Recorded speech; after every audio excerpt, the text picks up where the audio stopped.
Sorry about that, guys. But other than that, there have been few speakers who have gotten their attention, so it's been a pretty quiet night here. That said, if they win Michigan, and I was talking to former Governor Jennifer Granholm, who still thinks that it's possible. She acknowledges that the African-American vote in Detroit and Flint were not what they expected. They're still looking for some more Latino vote. So they're waiting to see what happens in Michigan, as you've all been pointing out. That is their hope. They've got a path, clearly. I don't really buy the argument about overconfidence.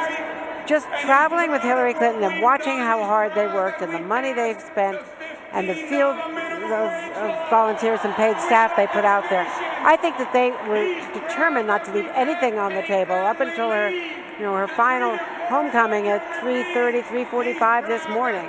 So I just think that the email controversy and other ingredients that made her less popular, less trustworthy. You just cited those polls with John Yang and Bill McIntyre. That is a residual fact, and when we look back on this, that last-minute Comey letter, we don't know this yet, anecdotally though, that last-minute blow on that Friday really wasn't a momentum kill, and she had to revive and pick herself up. All right, let's come on back here, Andrea. We've got another projection to make in the state of Colorado. NBC News projects Hillary Clinton will win in the state of Colorado, 9 electoral votes. Let me quickly get Nicole in here. That's an important one for her. That's got to. Here's what's happened. They're all important for her now and for him. But with all due respect to our pollsters and everyone else's pollsters, the assumption as of noon today was that she was 3.5 points ahead. This is not the map that reflects a 3.5 points ahead. And the Republicans in Michigan are a lot like the Republicans in a lot of the southern states that he swept. He certainly had a resonant message in big parts of states that we weren't watching, but that someone in the Trump orbit knew he had a shot at. And right now you saw there in the race to 270, it's Trump at 168, Hillary Clinton at 131. Chuck is at the map here, continuing to work these paths to 270. Look, I'm going to put them in here. Let's do Georgia, Florida, North Carolina, Trump leading in all of those. By the way, our Nebraska, a little glitch. It's all in the system. Just trust me on there. Let's go ahead and put Arizona there. So you see Trump sitting at 259. Let's give her Pennsylvania. If it holds, talk to one of our pollsters who's an expert in Pennsylvania. He thinks she wins by 2 points in Pennsylvania. So let's go ahead and do that. Now you're looking at what we're looking at here, 259 to 252. Let's see what happens in Nevada. I'm not as confident about Nevada as anymore, considering what we've seen there.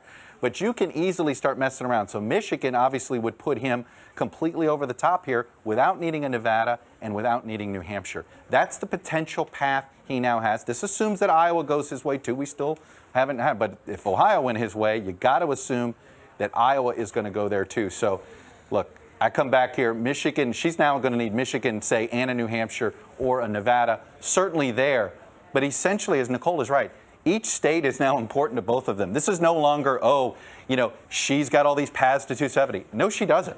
Her path to 270 is Pennsylvania, Michigan, and either Nevada or New Hampshire, and she has to win 3 of those 4, and 2 of those 3 can't be Nevada and New Hampshire. This is Savannah. Give me your take on that. Well, I think, as Chuck just said, I mean, this is firewall time. And you look at some of these states and you see that there's the Hillary Clinton headquarters and they're cheering for Virginia and they're cheering for Colorado. These are 2 states that they were so confident about that they stopped spending money in them back in August. I mean, it's just a complete sea change. And I think people are going to say, how did this happen? How did polls miss it so much? And I think we're going to find out that they severely underestimated that rural vote, the white non-college educated voter turning out in a much bigger number. And perhaps we're going to be looking at the African-American vote being depressed in certain areas, and that's going to be the difference. I hate to bring up a name that you can't. This race changed when Director Comey made that initial thing. That's when Republicans galvanized. You noted, Nicole, that's when Trump became a good candidate for the first time in weeks. But look, Republicans coming home is the other story here. Not only have we seen in the excerpts blowing through the roof the Trump voter, but as Bill noted, your college-educated white voter, she's doing well, but she's not doing as well as they expected. It doesn't cancel out what he got. And listen, this was always out of reach for him when he was fighting with his own party. That's why it was viewed as so calamitous when he went to war with Republicans. The intra-party fighting was viewed as disastrous. But that hasn't really been the case for the last few weeks. The closing weeks of this campaign have had Republicans, even Paul Ryan, who we were talking about in the last hour, singing off of the same song sheet about Clinton corruption. Don't forget health care either. Exactly, huge story. You know, when those premiums went up, they obviously their research said go after it because he hammered health care. With an assist from Bill Clinton, who said, you know, we all know this law, you know, he said something derogatory about Obamacare, which gave them fuel, gave them ammunition. And what was different about the post-Comey period was that he had ammunition and he used it. He'd been a very inefficient candidate until that moment. When the Comey letter hit, he became a very efficient, a very disciplined, almost a traditional kind of candidate. And this is what it yielded. Kevin Tibbles is in Michigan right now. Kevin, what's the move where you are and what are people talking about? Well, Lester, I think it's one of amazement and perhaps a little bit of surprise thrown in because people here last night were attending one of the final Donald Trump rallies here. At any point, did you ever think that Michigan, it might actually come down to Michigan? Never. I never thought it would happen. And what about you? I mean, Michigan did not seem to be in play. This was supposed to be a Democrat state. We were ready to be in play. We were excited for something new and different. And Well- Donald Trump is that person. Well, what does Donald Trump represent to you that is different? He tells it like it is. He isn't politically correct, which is sometimes good and sometimes not, but you know where he's coming Well, from. I have to ask you, as a woman, why did you vote for him? Because he tells it like it is. I have a lot of friends who tell it like it is, and you can trust them. You have to sort through some of the weeds, but when you get to the gist of it, you know he's speaking strong words and that he's going to live up to those words. This was a rather subdued crowd up until about 45 minutes ago, Lester, and that's when the results started to come in. I think people here got excited when they saw what was going on in Ohio, which of course I believe is still too close to call. And then it started coming in here. People started talking about the number of people that voted in the Detroit area, which seemed to be low, and then here, which has been a Republican sort of island in this state of Michigan. But after this evening, I mean, who knows? It's all up in the air. Who knows what's going to happen here, Lester? All right, Kevin Tibbles, thanks very much. And I know in the crush of that room and the noise you may have missed, but Ohio has been called as a Donald Trump state. Donald Trump wins Ohio. And let's drill down on Ohio because it may be Hallie Jackson, because it may tell us a little bit what else is going on in the Midwest. And here's what we're seeing in Ohio, which could be reflected in Michigan, which is another one of these upper Midwest states, and obviously the one we're talking about tonight. Look at this. It wasn't immigration, it wasn't foreign policy or terrorism that ended up giving Trump the win. According to our exit polls, it was the economy. 54% of Ohio voters said that was the most important issue to them. And of the voters who said that the economy was the most important issue, and actually of Ohio voters overall, more of them thought that Donald Trump would better handle the economy. His message on trade seemed to resonate. This is something that we heard from Trump in the closing months of his campaign in the last few weeks as he made trip after trip after trip to Ohio, pressing this message. The other thing driving his victory in Ohio, he is the projected winner there. Take a look at this next board here. It's what we've been talking about all night. White voters without a college degree. Look at the margin for the Republican candidate. In 2012, it was 56%. Donald Trump outperformed Mitt Romney this year. And look at what happened with the Democratic candidate. In 2012, Barack Obama got 42%. Hillary Clinton underperformed him by 5 points. So that is something that we're going to look to see if that is matched in Michigan, given the similarities between the populations there, Lester. Hallie Jackson, thanks. We're going to take a quick break. We're going to continue to keep a close eye on those too close to call states, and there are many of them. And another round of poll closings coming up, including a big one, California. Stay with us. Decision Night in America is sponsored by Amazon Echo.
Good support for Trump.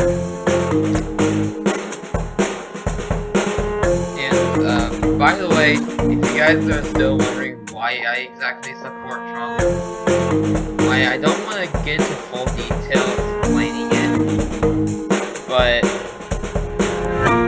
I would strongly suggest you guys go check out this guy named Hunter Avalon. He has videos on Trump and Hillary, and he's a Trump supporter himself. And I'm not saying that he made me support Trump, but he's a very good source for this kind of for this thing happening, for this kind of thing happening. If you know what I mean.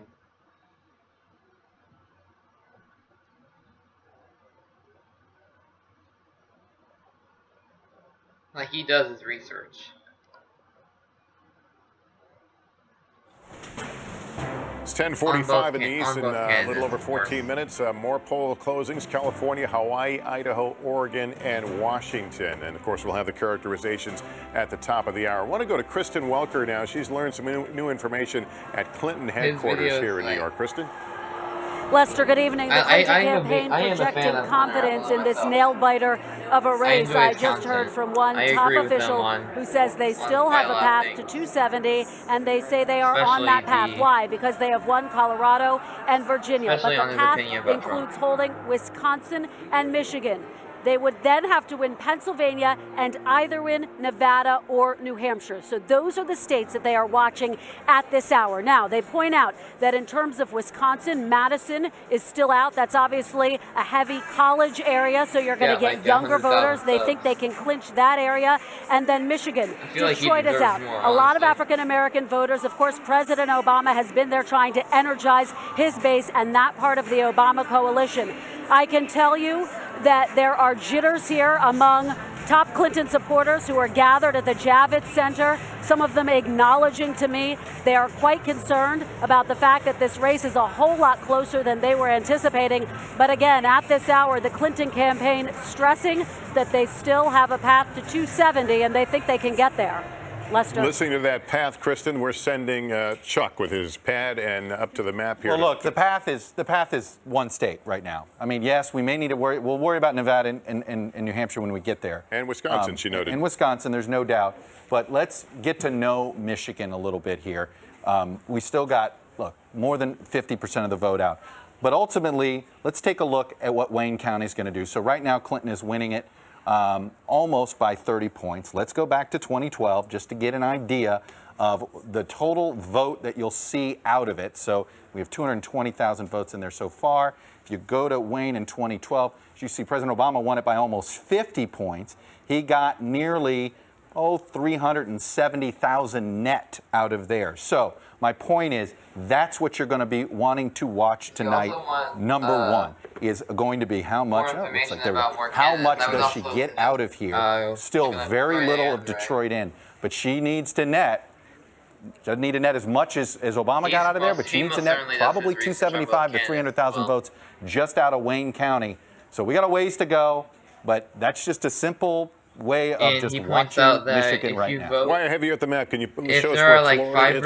5%, We haven't checked in on Florida a little bit. Let's go ahead and go to it here. Reach like 5%. They get like $10 million I could have navigated simpler. to help fund their next Vote keeps coming presidential. She hasn't really narrowed the gap very well. It's just not there. Unless there's magic boxes of ballot boxes somewhere that we don't know about.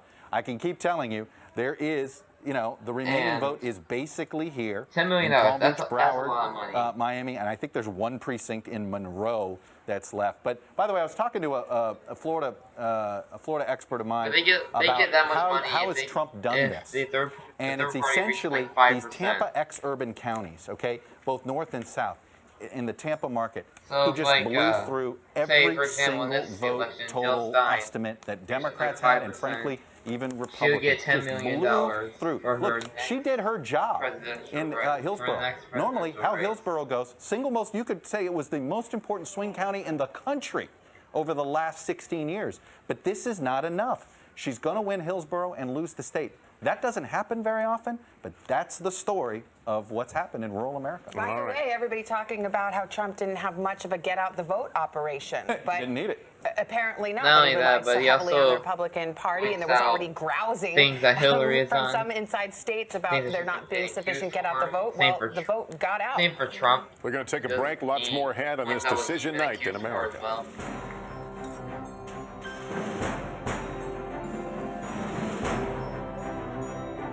Most of the YouTubers I just mentioned to you guys,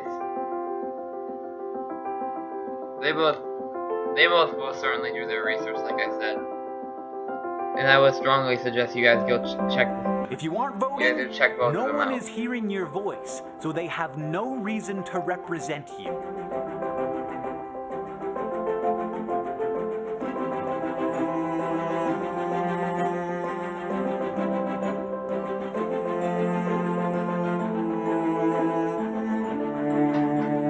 Is to go vote on election day for whoever you think is the best candidate.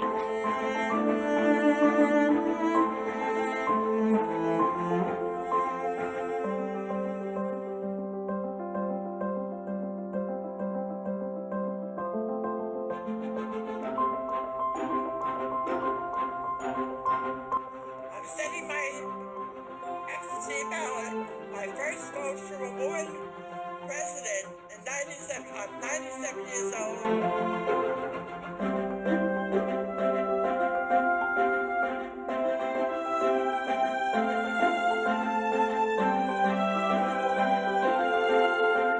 How important it is to vote. Vote. Vote. Vote. Vote.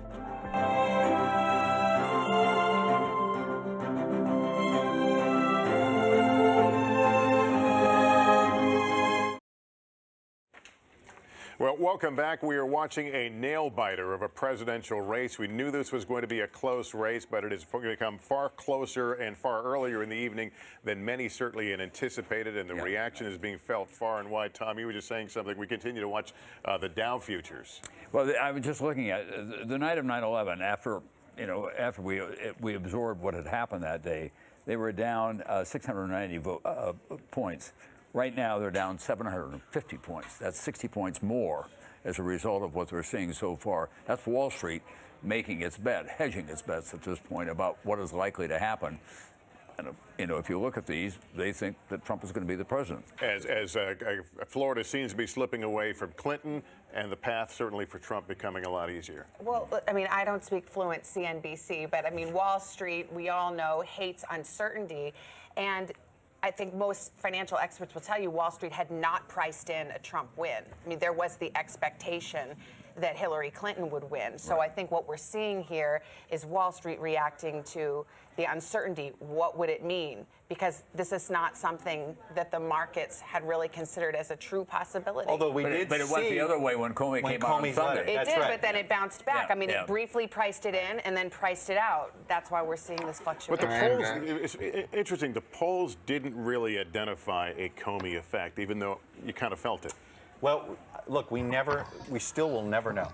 Okay. Actually, the point gotta go is, to was it bathroom. natural closing I'll that be we right were all back, guys. witnessing, or Yeah, did watch this. or did Comey sort of galvanize the Republican base to say, "Oh yeah, that's why I don't like her"? I had somebody text me and just say, perhaps Democrats, and this was a Democrat saying this, perhaps Democrats underestimated the dislike for Hillary Clinton out there. The assumption was Trump's dislike would trump hers. She's really not. But that is not what's happening. It's essentially, you heard, if you dislike both of them, you were more likely to vote Trump than Clinton. And I think they thought in the dislike both of them game that they would win that vote. And our exit poll showed people almost had them even in terms of untruthfulness and on the honesty question. We do have to be careful here. We don't have the final results yet, and we have to work our way through them. But Tom, it's important. Even if she wins now, this is an impactful result. Oh, no, I agree with that. And I think even if she wins now, it'll be contested, is what I think. I think there'll be an automatic challenge to it, given the way that Donald Trump operates, and it'll be close enough for him to say, hey, it's legitimate to do it. It could be that close, right? I really think it's going to come to that, whatever the results are. What's interesting is that when we polled, it's remarkably consistent. Trump had high negatives, slightly higher than Hillary Clinton's, but both extremely negative opinions from the public. However, it seems like voters were willing to say, as long as Donald Trump remains a protest vote, we're going to stick with him. Yeah. All right, we have a lot more ahead, so we invite you to stay with us. Decision Night in America continues right here on NBC. And we're back with you, and you're looking at the right now, Trump with 168 electoral votes, 131 for Clinton. Based on the projections we've made, you see the states and the way they've gone: blue for Clinton, red for Donald Trump. A lot of gray states there. We continue to watch, and this election will turn on those gray states. We were talking about the Comey effect and recognizing that no state has gone to Trump that was not anticipated yet, but we're watching these too close to calls. Yeah, and I was just trying to make the point that it's almost as though voters were willing to say, sure, there's a lot I don't like about Donald Trump, but he is sending a message. My vote for Donald Trump says something to the establishment, whether it's the establishment in form of Congress or the White House, Washington, the media. As long as voting and pushing that button for Donald Trump for voters sent a message of frustration and anger and enough of the status quo, it is as though they were able to overlook whatever bad feelings they had about Donald Trump. Let's look at some of the states outstanding right now. Florida, we keep coming back to Florida, and too close to call. Honest, we can show you where we are right now, 49 to 48, Trump. We're only waiting just to make sure there's no missing vote or error. And by the way, we've all learned a lesson on Florida, so we're always a little slower on Florida, but I don't see a path for her. Okay, let's look at Michigan right now. Michigan with about 46% of the vote in. Right now, Trump with a 49-46 lead. We're just getting started in Michigan. We've got a long way to go. Michigan's the new Florida. Michigan's going to be our new Florida. We're all Except in going to the get winter. used to figuring out how to say Genesee County correctly. All right, North Carolina. Another too close to call state. There's the difference, 51-46, leaning in Trump's direction right now, 188,000 vote difference. North Carolina's senator hung on, and that, to the extent that's a bellwether, there were a lot of high hopes among Democrats that Deborah Ross would prevail in that state. No, Richard Burr hangs on, the incumbent, and a lot of people will look in that as we read tea leaves tonight. By the way, we're going to be talking about this African-American vote that was a sort of stagnant, did not spike, didn't in North Carolina, didn't in Florida. This could be the difference. Let's talk about the Latino vote as we look at Nevada. Right now, Trump leading there. Now, keep in mind, 1% of the vote in, 68-27. This was a state the Clinton folks thought they had done well. They had galvanized a Latino vote, the early voting. And again, these are very, very early numbers. But as you said, she can't afford to lose any of these now. She basically has a margin of error now of essentially Nevada or New Hampshire.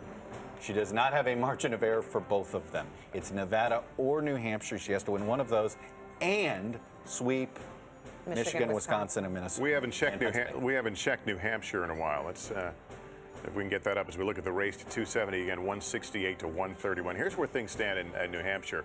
Just 4 electoral votes, but it could be a game changer. 57% of the electorate, the vote is in. 49-45 right now. Trump leads there with a 16,000 vote difference. This is not. We heard a minute ago. I'm trying to pull up my notes from the path to victory that the Clinton folks are now talking about. It was Wisconsin, Michigan, Pennsylvania, Nevada, and New Hampshire. Look, let's just get to know Michigan here. There's already one big story of the night in Michigan, and that is Macomb County. Macomb County, home of the Reagan Democrats, as you can see here. Look, there's still some of it out, but he's been winning it big by 16 points.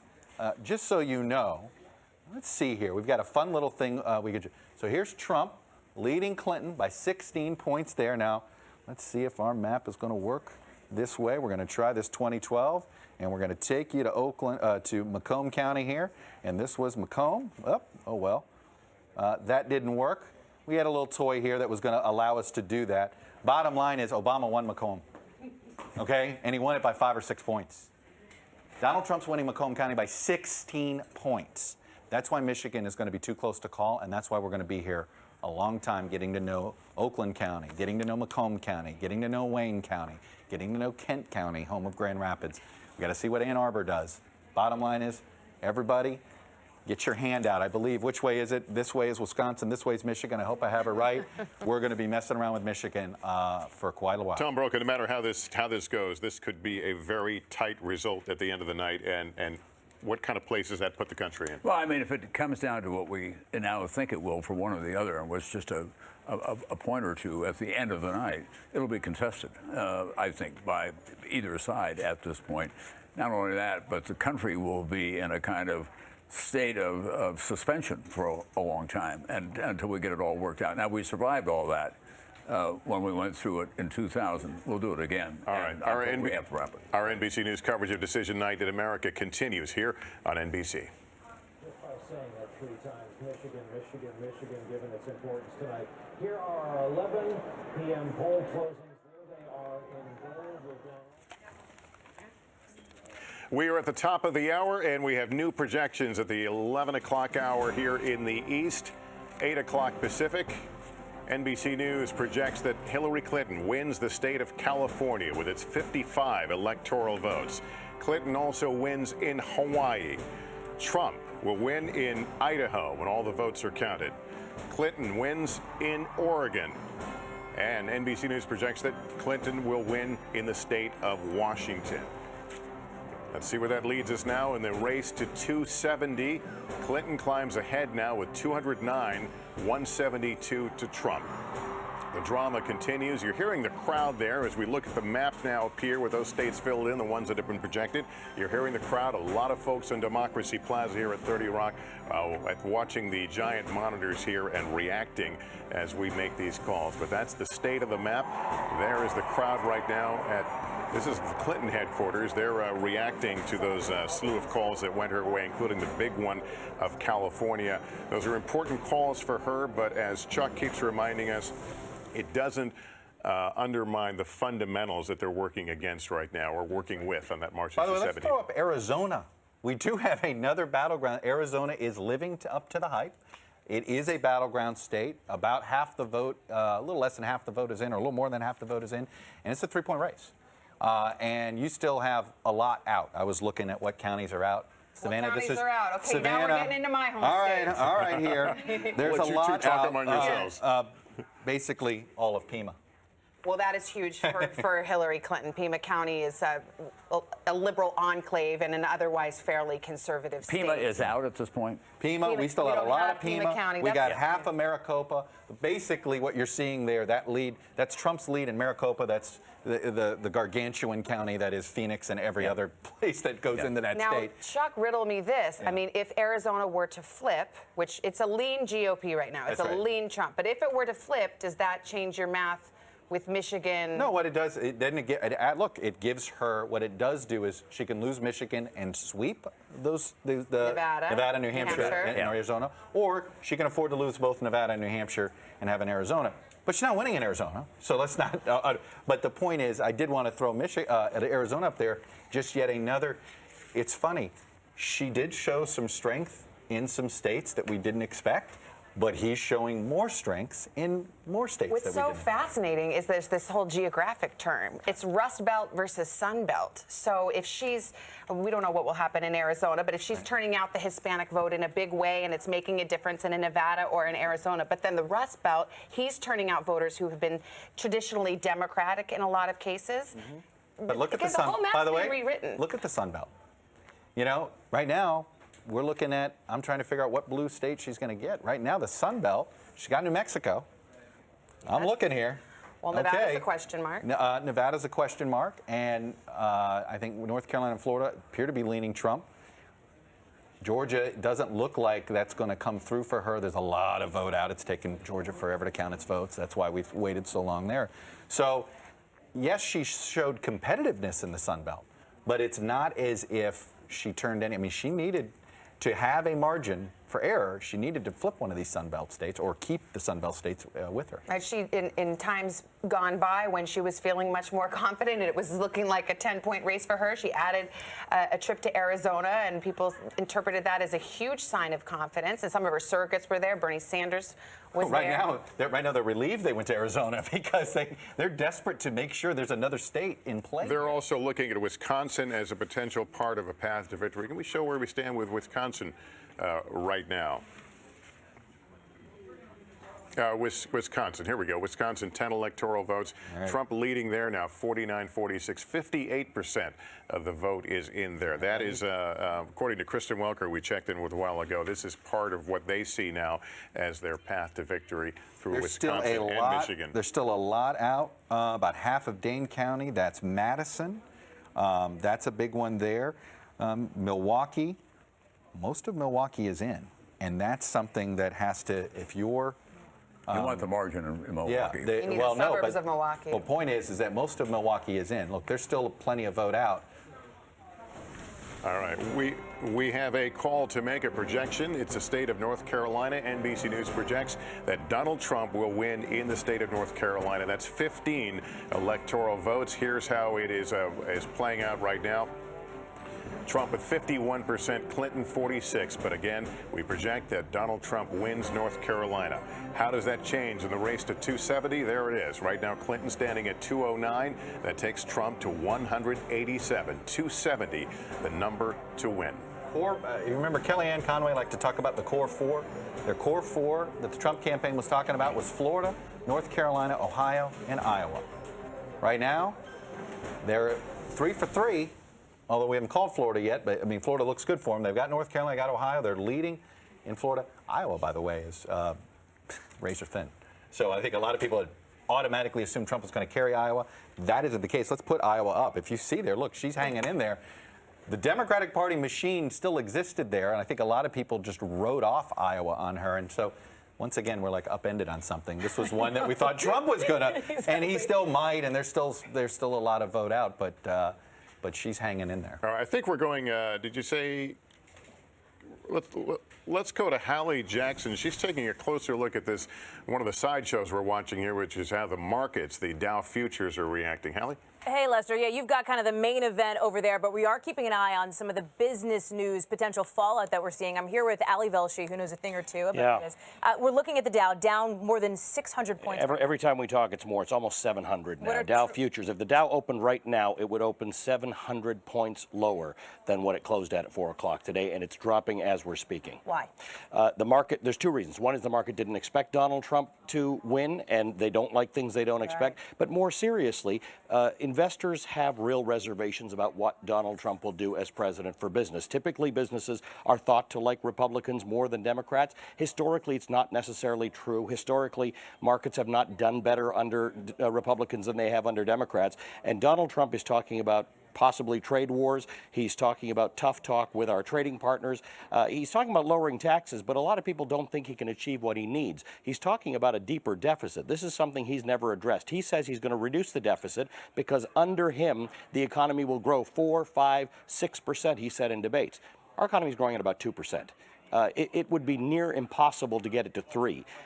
India struggles with 5, and China can't get to 6. And these are much faster growing economies. So people don't really believe he can get there. He may seem more business friendly than Hillary Clinton, but there's some sense that he doesn't have the wherewithal to actually do it. So they're very worried. And by the way, this is a global issue. Japan is selling off. Asian markets will sell off. It'll move into Europe because the world is going to be the beneficiary of a president who wants to renegotiate trade deals. Ali Velshi, hang around. I'm sure this is a storyline we will be keeping our eye on. Lester? All right, we've got some movement now as we continue to watch the battle for the control of the U.S. Senate. There was a very close race in Wisconsin. It was a rematch. Russ Feingold, the Democrat, against Ron Johnson, the incumbent Republican. And we're reporting, Chuck, that the Republican, Ron Johnson, has held on. This is obviously important in terms of whether or not the Democrats are going to get control of the Senate, but also what it might, again, portend about Wisconsin, a state we're watching very closely, a state that is in the must-win column now for Hillary Clinton. I'm trying to do my math on the Senate here. With what's left, you got New Hampshire. So we're sitting here, Republicans at 48. If they hold Blunt And if they hold, Toomey and Ayotte here, I think they get there. And they can retain majority at this. Right now, though, they're losing in Pennsylvania. I think New Hampshire's a total coin flip, and Blunt continues to be a coin flip. But this is basically an upset. But, can I just tell you, the Democrats did a poor job in some of their Senate recruiting. They got a bunch of retreads, and I never understood the decision to do this, but right now, all 3 retreads have lost. Evan Bayh, Russ Feingold, and Ted Strickland, former governor in Ohio. Okay, lost. Their winners may be new candidates, Katie McGinty or this Kander guy out of Missouri. Yeah.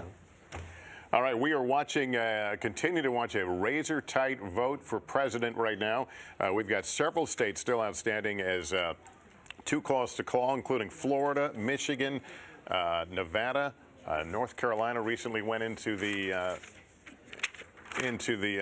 Trump margin. Let's go to Andrea Mitchell right now at the Clinton headquarters, where I know they reacted to that slew of Clinton calls a few minutes ago. But again, we continue to watch those yellow states.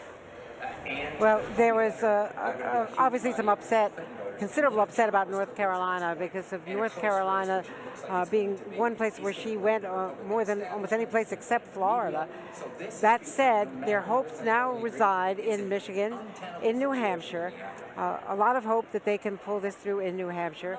And also, as you were pointing out, the possibility of Arizona. They need to hold Wisconsin. I don't know how much of that vote. You say that Milwaukee is in, but Madison would obviously be a huge area. And if Madison is indeed out, that could be the balance of power. Regarding those Senate races, though, that is another huge blow. And the fact that Evan Bayh and Ron Wyden and Ted Strickland have not been able to capture those seats is such a setback. As Chuck was just saying, poor recruitment, and if Hillary Clinton wins, she will not have a stronger hand in the Senate. They may get control, but they won't have what they had hoped to have. Katie McGinty still has a chance in Pennsylvania, and Pennsylvania is obviously the most important firewall of them all. But this is a night of great nervousness for Democrats. They feel that they underestimated the strength of Donald Trump and clearly did not realize the divisions and the depth of anger in white rural America, and also the trade issue and the immigration issue. And that could end up being a big factor in Michigan. Well, you've got a busload of Republican primary contenders who know the story of underestimating Donald Trump. Let's go to the Trump headquarters right now. Katie Tur is standing by there. Katie. Yes, certainly, Lester. If the Democrats are thinking that they may have underestimated Donald Trump, look at his Republican rivals who did the exact same thing. Now the campaign says they're not only hopeful about Michigan, they're hopeful about Minnesota, they're hopeful about Wisconsin. They are saying that their message, their jobs message, is going to work in the upper Midwest, and it now is looking like, at the very least, it is working a little bit. Remember when you look at Donald Trump as a candidate and you compare him to Hillary Clinton, she raised a lot of money from a lot of big donors, and Donald Trump raised a lot of money from a lot of small donors. He's repeatedly called this a movement, and the facts bear out. This has been a movement. I have crisscrossed the country with Donald Trump, and he's held rallies upwards of 10,000 people in almost every single state. When Hillary Clinton, he would say Hillary Clinton would need celebrities to help her turn out large crowds. Donald Trump could walk in a room, he says, and own that crowd and turn out thousands of people all on his own without a guitar. And now we are seeing that bear out in these results that are coming in. The campaign feels extraordinarily good right now. But not only that, members of the Republican Party that I've been speaking to for over a year and a half now are suddenly feeling very good about Donald Trump themselves. Folks who expressed doubt about him for quite some time and pretty recently are now saying that they are happy to be on board. The last 9 days, 10, 11, 12 days after that FBI news came out was a real boon for Donald Trump. He regained ground, mostly within the Republican Party, because he was able to insinuate that Hillary Clinton might be facing indictment, allowing Republicans who might have been on the fence about Donald Trump to come home to the party, to feel better about that vote because they didn't feel good about allowing Hillary Clinton to win the presidency. Now, we don't know ultimately what sort of ramifications that announcement had, but certainly the Trump campaign is feeling very good right now. All right, guys. Katie Tur, two election viewing parties hoping to be celebrations a few blocks apart here in Manhattan. No one is going home at either of them. We've got a barn burner. It'll be a late night. We continue to watch it play out. We'll take a short break here and be back in a moment.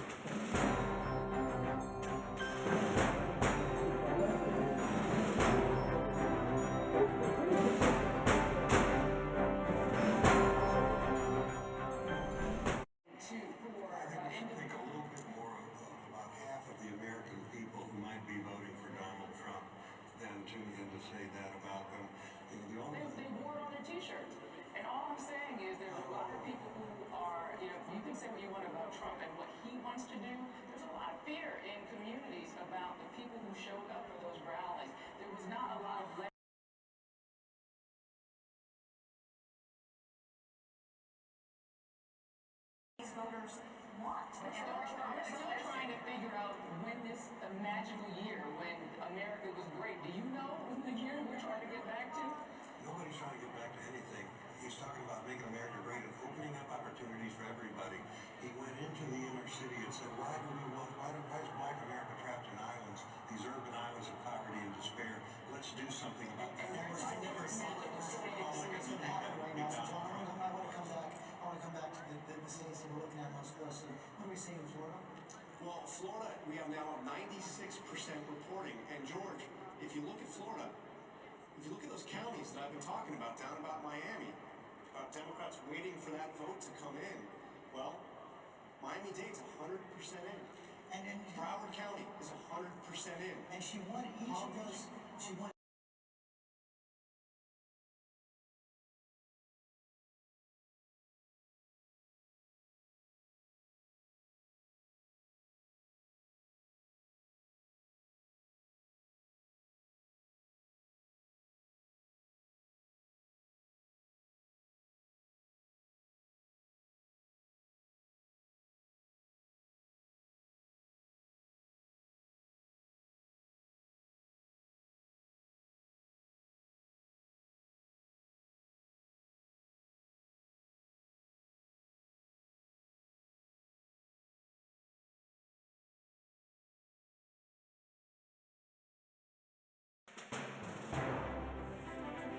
It's 11:16 here in the East. The race to 270. You can see it there. 209 for Clinton, 187 right now for Trump. And you can also, on the side of the building, we're putting up the states that each have won. These are the states that Donald Trump has so far. I spent way too much time based looking at on memes our on my projections. And here's a list of the states that Hillary Clinton has won, and right now she leads in the why does electoral Hillary count. have more We're votes watching than Trump? several states right Or, now that are still too electoral close to votes, call I mean. that will turn this election one way or the other. Let's go to Kelly O'Donnell right now. One of those states is the state of Wisconsin. She's at Paul Ryan headquarters. Why? He, by the way, No. easily coasted to re-election. Tonight, Kelly? Well, Lester, usually when the person whose party this is has won, spoken, and maybe even gone home, the room clears out. But not tonight and not in Wisconsin. There have been huge cheers here as additional developments have come out about the Senate race, for example. You've been talking about that with Ron Johnson, who was considered so far back and was widely talked about as the second most vulnerable incumbent Republican senator. And this crowd cheered loudly. This is also sort of a testament to the kind of three-person power structure in Wisconsin. You've got RNC Chairman Reince Priebus, Governor Scott Walker, and House Speaker Paul Ryan. They each have important organizations. They have a network of supporters. They know how to do a ground game. All of that helpful to Ron Johnson here. And of course, making Paul Ryan's re-election easy. He even hinted at it. He said it looks like it could be a very interesting night in his speech here to supporters. So they're excited here about the prospects of kind of that penetrating of the industrial Great Lakes Midwest for Republicans. This is a state that many thought would easily go blue, and Republicans in this room are watching with great interest and feeling pretty good about tonight. Lester? All right, Kelly, thanks very much.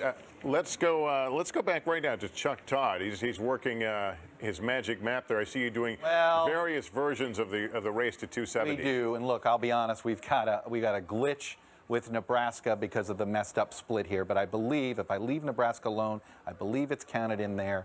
So let me undo a few of these here. So right now, let's put it this way here where we think Florida and Georgia leaning Trump. Let's Minnesota leaning her. Now it leaves us basically, again, pay no attention to that. So we got New Hampshire can go there. You've got perhaps here.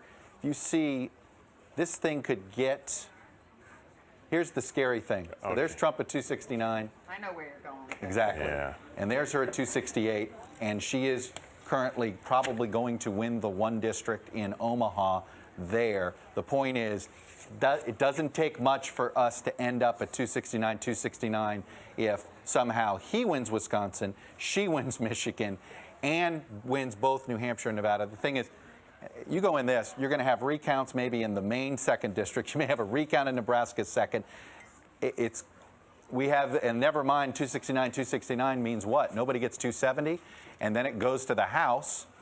The House would get one vote per state If we had delegation. had this conversation 2 hours ago, I'd have said knock it off. I know. This is not out of the realm of possibility here. And again, apologies for the glitch here, but I promise you that one does belong there. But the thing is, we're not that far away from the great virus and flaw that is in our Constitution because we have an even number of electoral votes. Tom, is it getting out their pocket Constitution to learn what happens there? Tom, is this a one-off, or is this the state of American elections now going forward? Well, I don't know yet. What I do know is that the country is more agitated than we realize. It's been going on in Western democracies. Brexit in England, for example, there's a lot of anxiety in Western Europe. And we've been hearing, as we go across this country for a long, long time, that people are very, very unhappy with how they're treated by, A, the federal government, the regulations that they have to deal with. They feel like they have been overrun by social changes in America. A lot of people out there are not happy about same-sex marriages, for example, and about the other changes that are going on in the cultural part of America. And they wanted to speak out against it.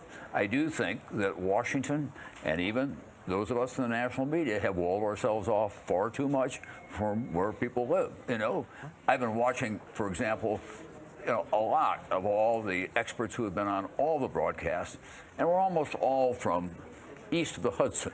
You know, you very seldom hear someone who is speaking from Iowa or speaking from Chicago or speaking from somewhere else. You know what? We don't have a Mason City Bureau. Right. And I'm not saying that. I know that's true. And that's. We got to go. We'll have a break. We'll come back, talk. This is important. And we will be right back.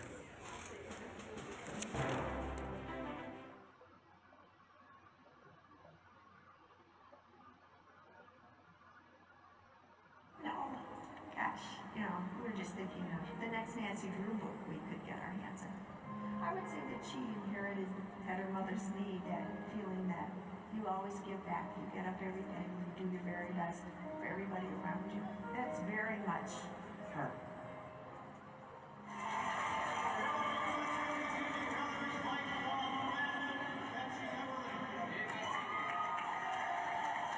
Hello, fellow Democrats, on this historic, wonderful day, in honor of Dorothy and Hugh's daughter. Oh, that's just a projection. Never mind. This one's for you, Hill. For the 270, the race 270 thing that was there, that's just a projection. I really felt the presence of her. That's not saying that who's winning or anything. I wanted to make sure they were mentioned. But standing there all the time, and it took forever. And all of a sudden they Apparently CNN's projection is we're different. next. And I think that's when it hit me that she was really going to do this. It was going to happen.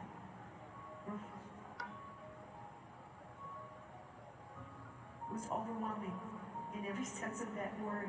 I never really understood what overwhelming was until I was standing.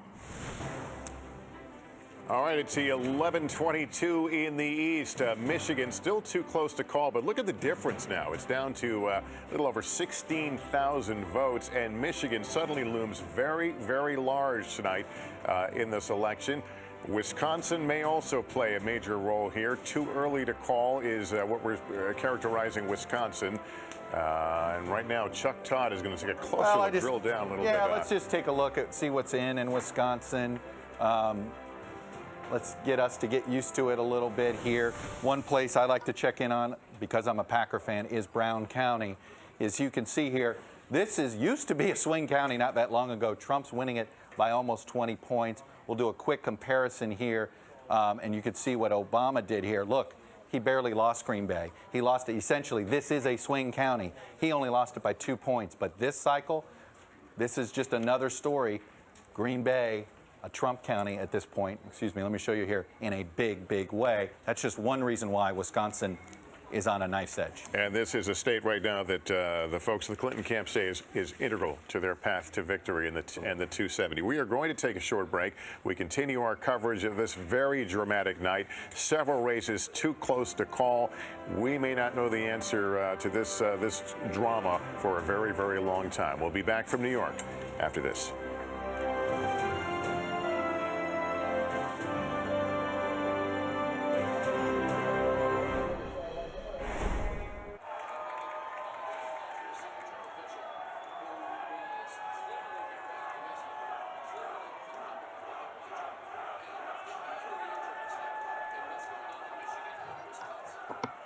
Trump.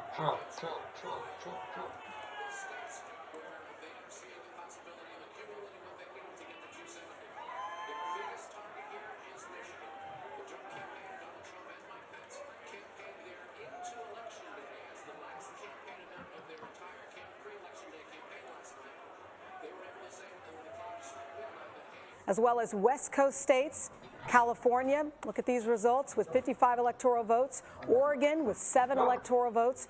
Washington, we see here with 12 electoral votes.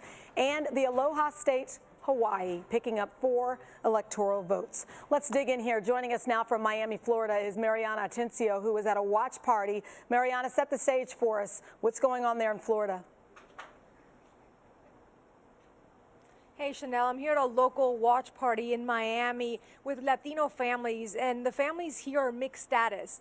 Many of them have undocumented people in their families, citizens who voted, or even family members who were deported. And as these results start to come in, these families are grappling with what could be the outcome, the fact that Donald Trump could in fact be elected president. They are assimilating these results. Young people like Valerie here. Valerie, you are here all alone in the U.S. You've been here for 10 months. Your parents were deported to Colombia. What are you feeling now as these results come in? Right now I'm really nervous because I see that Trump is winning, and knowing that Trump is winning, it's like a possibility that my parents can come back again. So right now Hillary is my hope for me and my family to be together again. What would you tell Donald Trump supporters and even Donald Trump himself about people like you and your family? Well, I'm 16 years old, and I think I still need my parents' support with me because I'm alone, and as well as other kids and other families, we need to be together.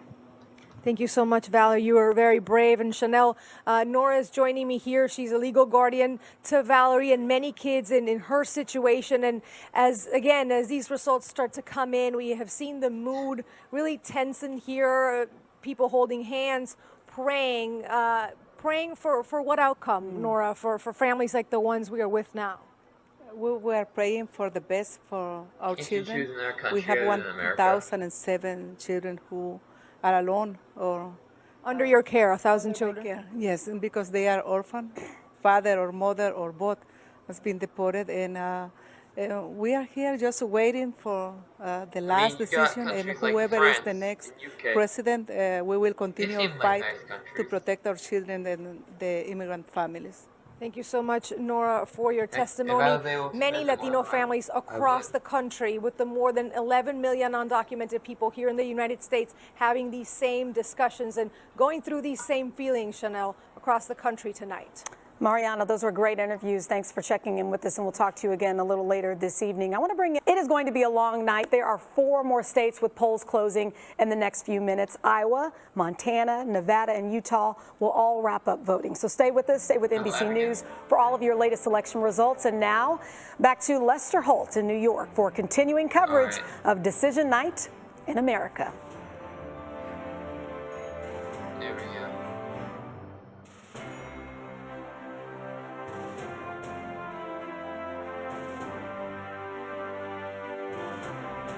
Sorry about that. Lost connection again.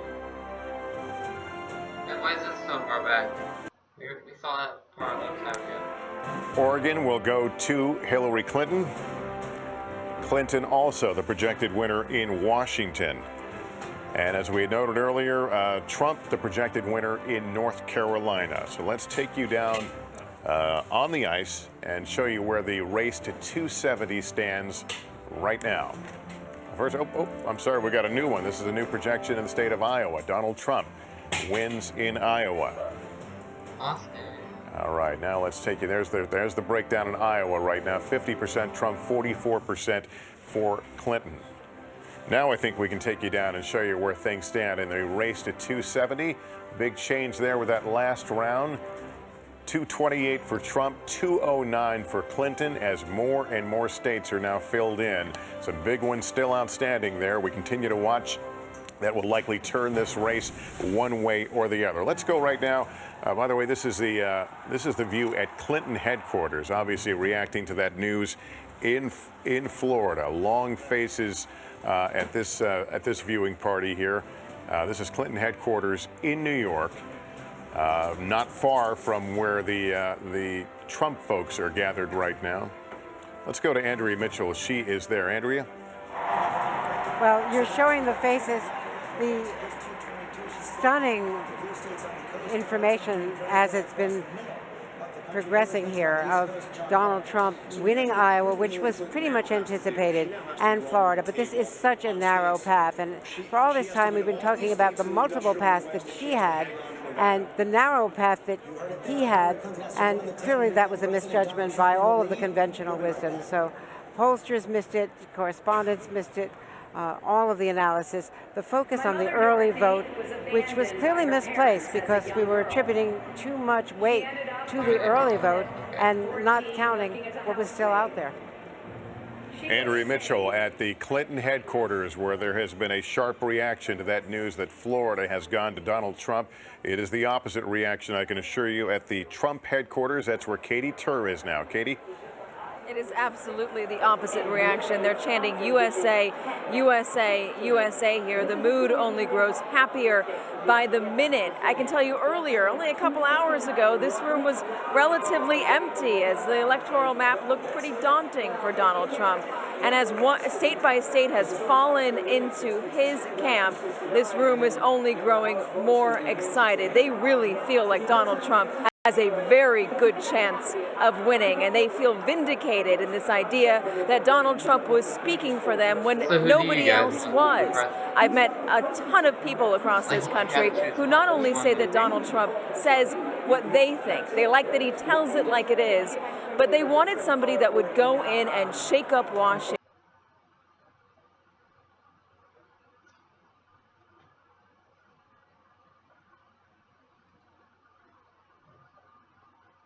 And lost connection. Go figure.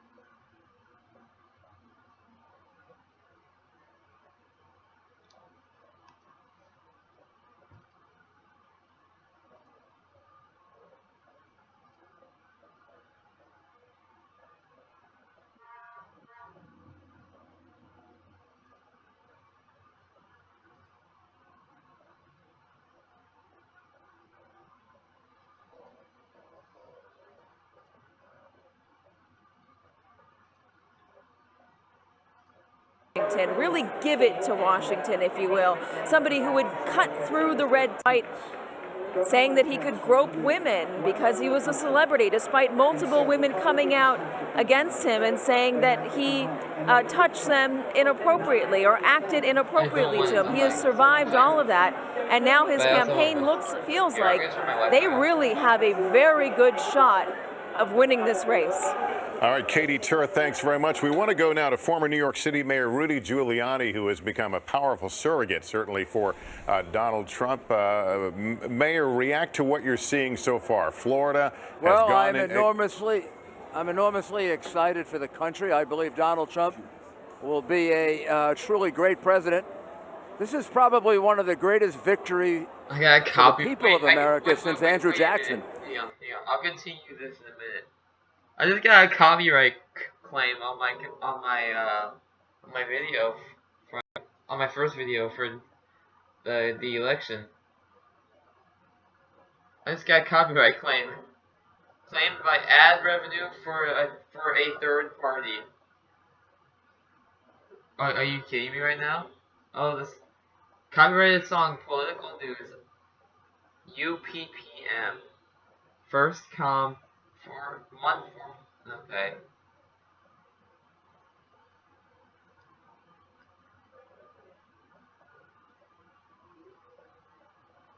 Mr. Giuliani, if Donald Trump is triumphant tonight, your name has been mentioned as a possible cabinet member. What position would you want in a Trump administration? Right now, I'm not even thinking about that. I'm enormously happy at my law firm, my security firm.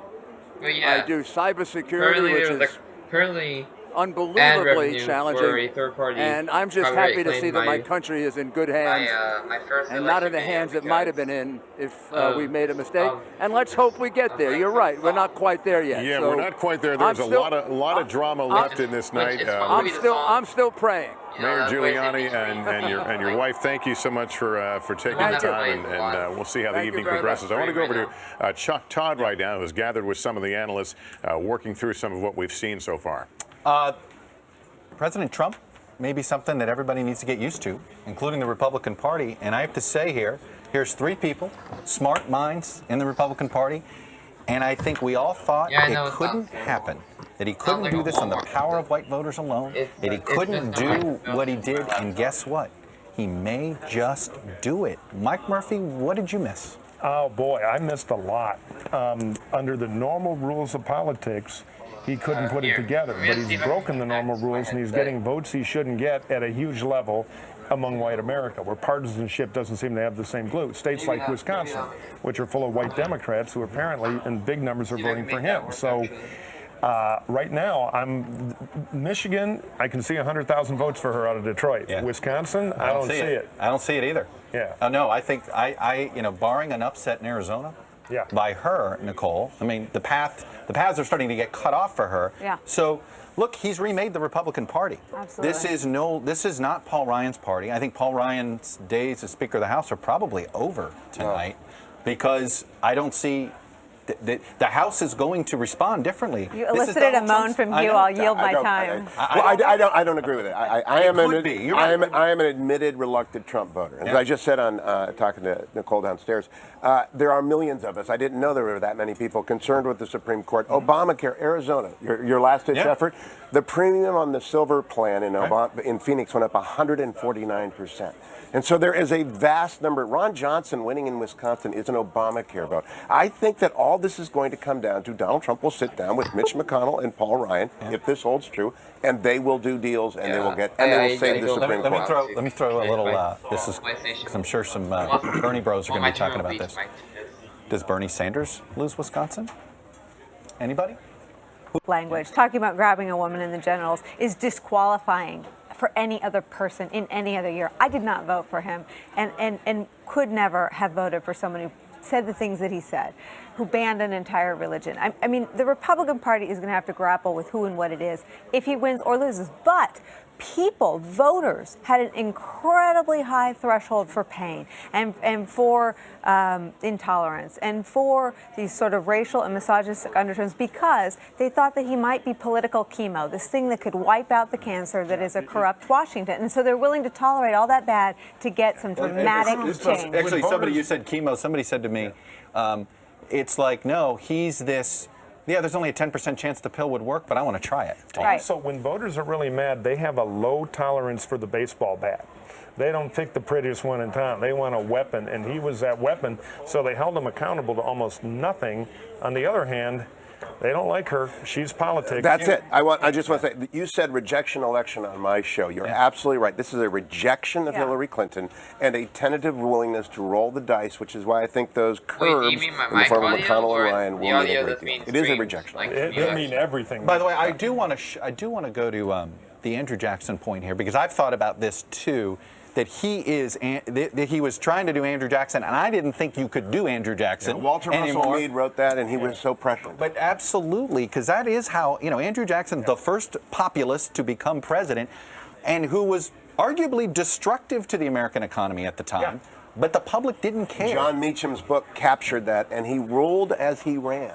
He ruled as a disruptor. And by the way, to this day, historians, some think they love Jackson, and some think he was the worst president. Yeah. If Trump wins, and I believe on this situation he has a better chance than not, now will come the pain, the other half. Voting to blow things up is easy. Living with that in the economy and everywhere else, look at the futures, is another story. Nicole, let me give you more PTSD about Florida. I want to put up with Florida. This is the four-way Florida board. A bunch of Democrats are gnawing their fingernails because look at the difference between Trump and Clinton, 132,000. And then look at the total vote of Johnson Stein, 266. Now, let's not presume all Johnson voters were somehow going to go Clinton. Right.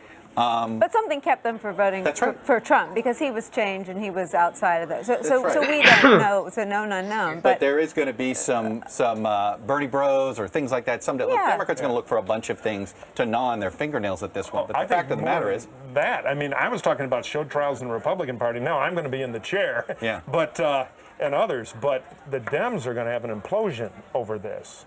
All right. I got to interrupt you. I got to go to Lester. We got a call in Georgia.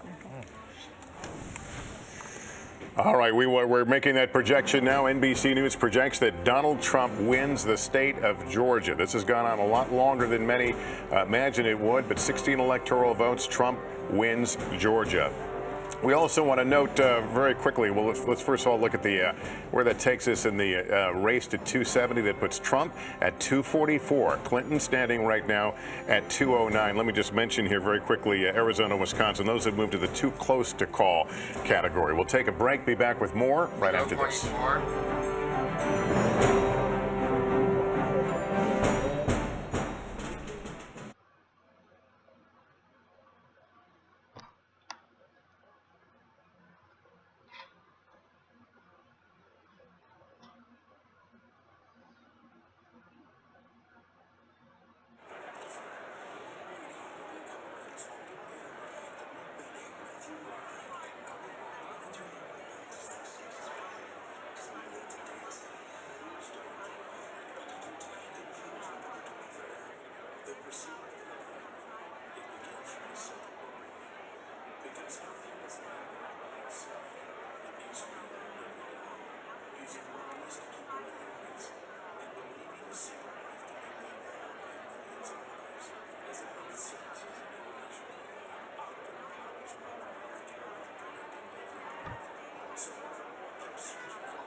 Forgot to go full screen again, guys. Sorry.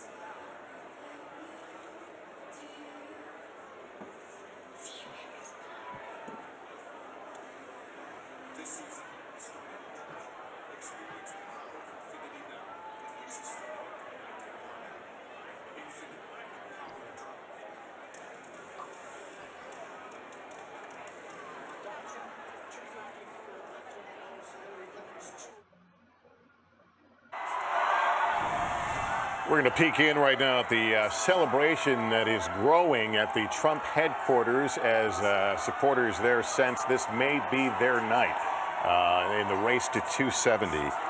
And a much different story at the Clinton headquarters. This was a bit earlier as people reacting to the news that Florida had gone Trump's way. So it is a tale of two halls blocks away here in New York City, interpreting and watching the news as it unfolds in this extremely tight presidential election.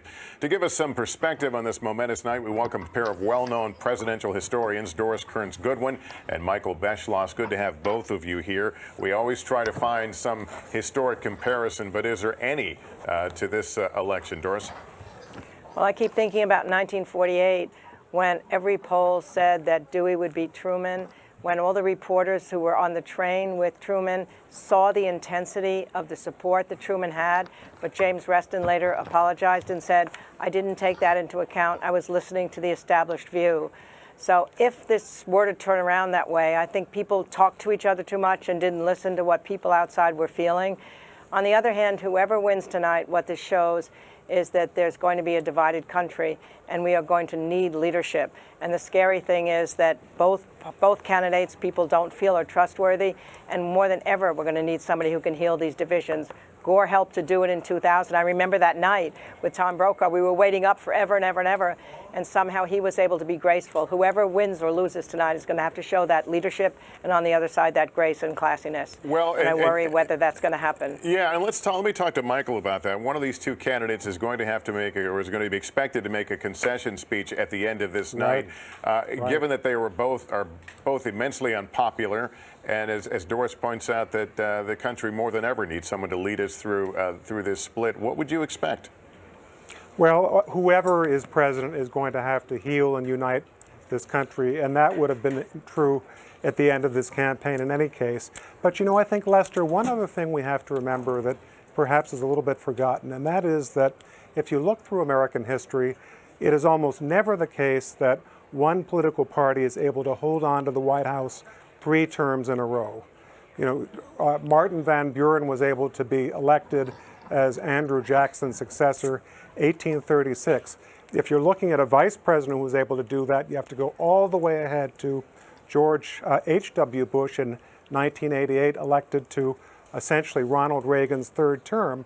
Dwight Eisenhower, although very popular, was not able to hand the White House to Richard Nixon, nor was Bill Clinton, who was at the end of his presidency quite popular, able to do the same thing for Al Gore. So I think we may be seeing some form of that syndrome tonight. We look at the polls, and depending how this turns out, we may look at the polls and say what happened. But is it harder to measure an electorate where so many people are voting against the other person, when so many people are holding their nose and saying, well, this is all I got, let me choose one? How do you factor in that gut check, that moment of doing something you don't want to do? And I think we're used to that in a primary situation, which are usually protest moments. We're less used to that in a general election, because normally you assume that by the time people come to a general election, they've chosen one candidate over another. And I think it just shows there's an anti-political feeling in this country. There's a feeling against experience. And somehow people are not viewing politicians in the same way they used to. So the outsider, even with all of the flaws, if it turns out, even if it's closer than we thought, was able to get a momentum behind him that didn't need a ground game, that didn't have the polls, people telling them. I mean, everything about this race is, Yogi Berra would say it, you can't predict anything in this race. And I think all of us are going to have to feel that. No matter what happens, it's still a lot closer than a lot of people thought. Well, and it is a lot closer, and this is a good time to remind folks, this is not over. It is not over yet. Neither candidate has the 270. I want to thank you both, Michael and Doris. Good to have you both on. We appreciate your insight on a night of such history here. We are going to take a break. We'll continue with our coverage. Still watching some too early to call races, and there may be some interesting developments here with how this will stack out at the end of the day. We're going to check in with Chuck Todd in a moment. He's got that look on his face like you need to talk to me. Wait till you see this. Wait till you see this, he says. We'll be right back.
Chuck, I gave you the best build-up I can. Now dazzle me. Let me go here. As you can see, we're getting very close here. If she does hang on in Nevada and she wins New Hampshire, and right now, I think Trump's likely to narrowly grab Wisconsin. Don't know yet. I think she ends up with Michigan. And look what happens. 269, 269. Now, this scenario does the following. It gives her CD2, and it gives him, in Nebraska, CD2 in Maine. My point is this. Both are close. Maine 2 and Nebraska 2. 269, 269. Then we'll be looking at recounts. Believe it or not, we may have recounts in Maine 2, a recount in Nebraska 2. This is a very plausible scenario as this night is wearing on. Michigan and Wisconsin heading those directions is the most likely result. Anybody else up for an all-nighter? We'll be back with more coverage in a moment.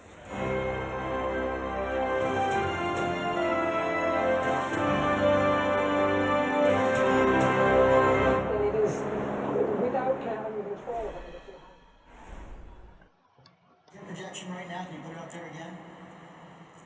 So right now, we have them with a 20% chance, but that's without Wisconsin having been called. When Wisconsin's called, she either has to basically win Arizona, or there are some ties, some 269, 269 ties. They involve her running the table that would go to the House of Representatives. State. And just in, Trump projected